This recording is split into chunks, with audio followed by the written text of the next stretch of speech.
뒤바뀐 내 운명이라는 제목으로 우리가 말씀을 묵상하도록 하겠습니다. 우리가 그리스도 안에 있지 않고 그리스도 밖에 있었을 때 나의 운명이 어떤 운명이었나, 그리고 나의 본질이 어떤 본질이었나 라고 하는 것을 우리가 분명히 알 필요가 있습니다. 29절부터 26절까지 그것을 말하고 있습니다. 자신 내 본질과 주제를 파악하지 못하는 바리새인들의 모습이 30절에 보면 특별히 이렇게 나옵니다. 만일 우리가 조상 때에 있었더라면 우리는 조상들이 선지자의 피를 흘리는데 참여하지 아니하였으리라 하니, 이렇게 이야기를 합니다. 조상들은 하나님이 보낸 선지자들, 회개하라고 보낸 선지자들을 회개하기보다는 오히려 그 선지자들을 죽이는 그 일을 감당했는데, 우리가 만약에 그 시대에 있었으면 우리는 조상들처럼 그렇게 행하지 않았을 것이다 라고 이야기를 합니다. 그러니까 이 지금 바리새인들이 간과하고 있는 것이 무엇이냐면, 자신들은 조상들과 다르다라고 하는 거죠. 그러니까 즉 자신들은 죄인으로 태어났고 부모의 성향을 물려받아서 자신들이 그리스도 안에서 죽지 않으면 다를 바가 없다라는 사실을 이들이 깨닫지 못하고 있습니다. 자, 그들의 부모는, 선지자들을 죽이는데 참여했던 그들의 부모는 또 어떻습니까? 또 그들의 부모의 성향을 물려받은 것이고, 또 그들의 부모는 또 그들의 부모를 물려받은 것이고, 이렇게 올라가면 우리 가운데 완벽한 부모는 없고 죄악된 모습을 보여주는 부모밖에 없습니다. 어디까지 올라가겠습니까? 아담까지 올라가는 거예요. 이 본성이 우린 뼛속까지 깊숙이 새겨져 있다는 것을 기억해야 합니다. 그래서 선지자를 읽어보면 뭐라고 얘기합니까? 예레미야에서 그렇게 얘기를 하죠.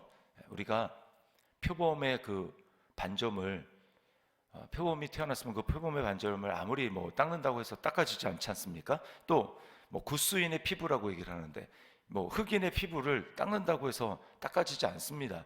그것처럼 우리가 죄인 됐다라는 것이, 우리가 아무리 좋은 생각을 하고 또 내가 좋은 행동을 한다고 해서 우리가 좋은 행동을 할 수 있는 게 아닙니다. 그러니까 우리 타고난 본성이기 때문에 바뀌지를 않아요. 그러니까 우리는 죄인이기 때문에 그 죄의 행위를 하는 것이지, 죄의 행위를 해서 내가 죄인이 되는 게 아닙니다. 그것을 우리는 분명히 알아야 돼요. 31절에 보면 주님이 뭐라고 말씀합니까? 선지자를 죽인 자의 자손임을 스스로 증명함이로다, 이렇게 이야기를 합니다. 스스로 증명한다.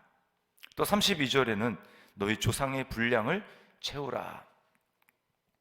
이들이 어떻게 자신들을 증명합니까?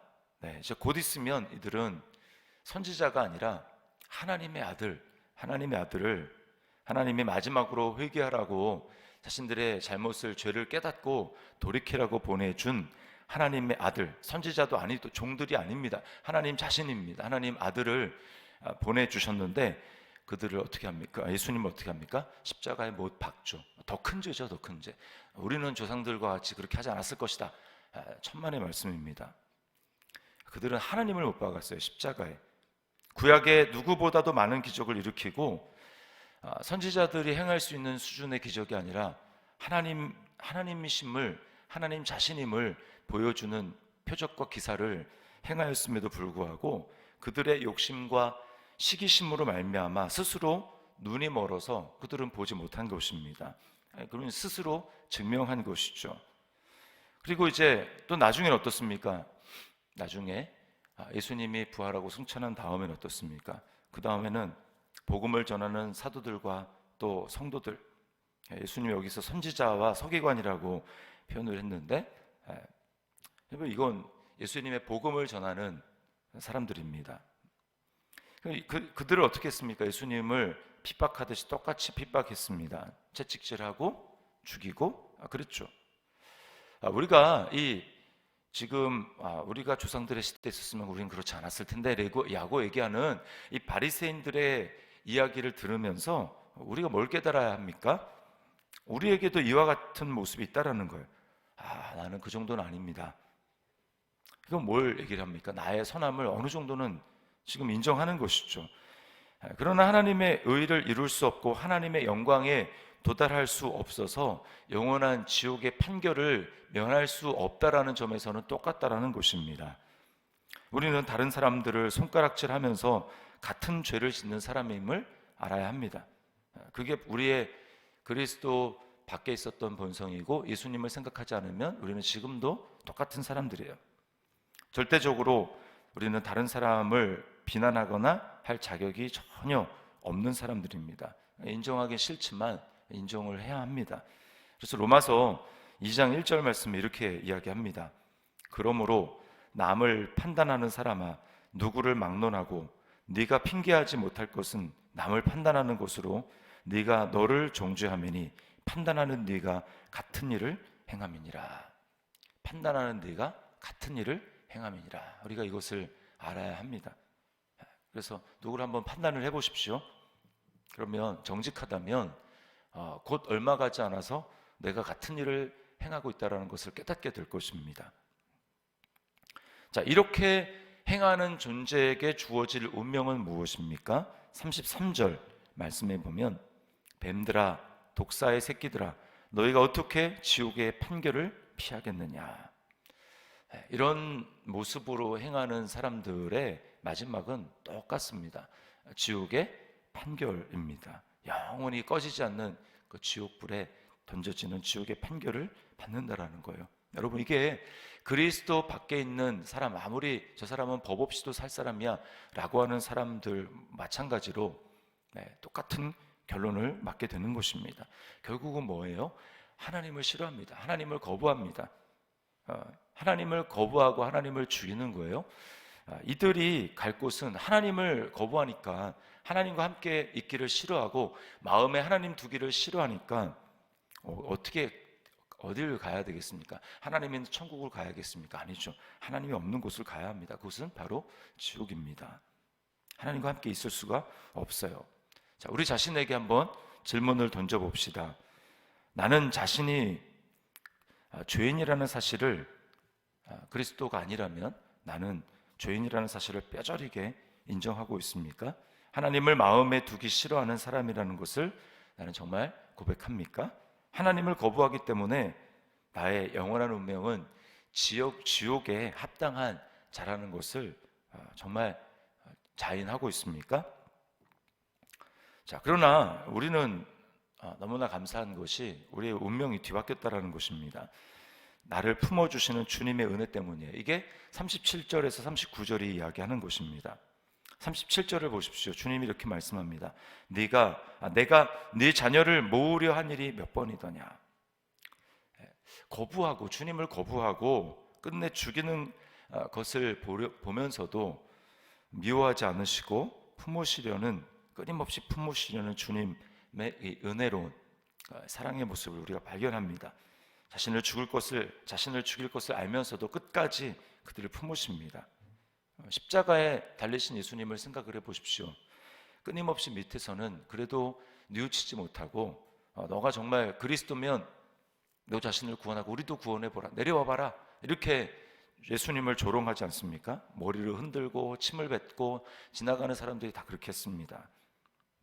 그러나 주님은, 십자가에 달리신 주님은 그들을 바라보시면서 그들을 향해 분노하시고 저주하신 것이 아니라 그들의 모습을 묵묵히 바라보시면서 그들의 죄를 담당해 주셨습니다. 아버지, 저들의 죄를 사하여 주십시오. 어떻게 그렇게 할 수 있습니까? 극심한 고통에서.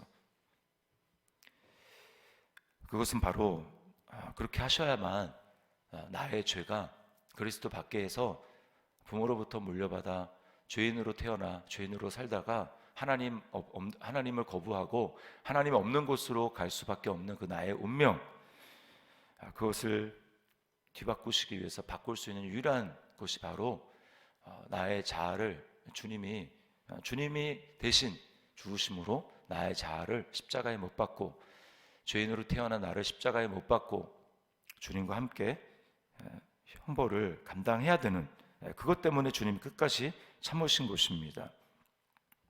주님이 하나님의 품으로부터 내침을 당하셨기 때문에 내가 잘못해서 내가 영원히 하나님의 품으로부터 내침을 당하고 지옥에 떨어져야 될 나의 영원한 운명이 하나님의 품에 이제 안길 수 있는 그런 운명으로 바뀌게 된 것이죠.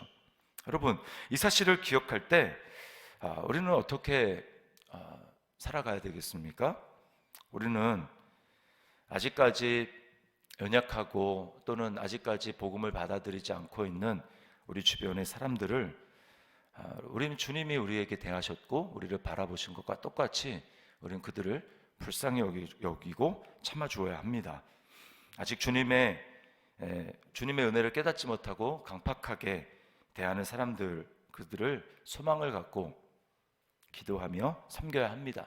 내가 정말 주님의 은혜로 내가 변화될 수 있었다면 우리는 똑같이 저 사람도 변화될 수 있다라고 하는 그 믿음을 가지고 불쌍히 여기며 섬겨야 하는 것입니다. 또 그런 손과 발이 되어서 주님 대신 섬겨야 하는 것입니다.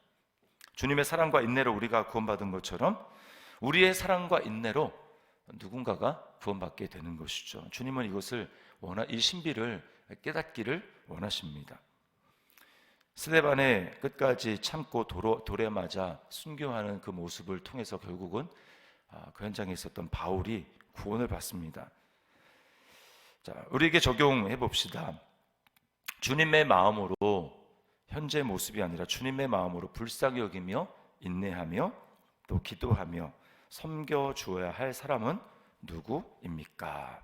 오늘 그리스도로 말미암아 영원히 뒤바뀐 나의 운명을 우리 하나님 앞에 정말 묵묵히 오늘 감사하면서 또 누군가가 나를 통해서 그 영원한 운명이 바뀌어질 것을 우리가 기대하며 그 주님의 시각으로, 주님의 믿음의 시각으로 우리가 서로를 바라보며 또 주변을 바라보며 그렇게 기대와 믿음으로 살아가는 오늘 한 날 될 수 있기를 주님의 이름으로 축복합니다.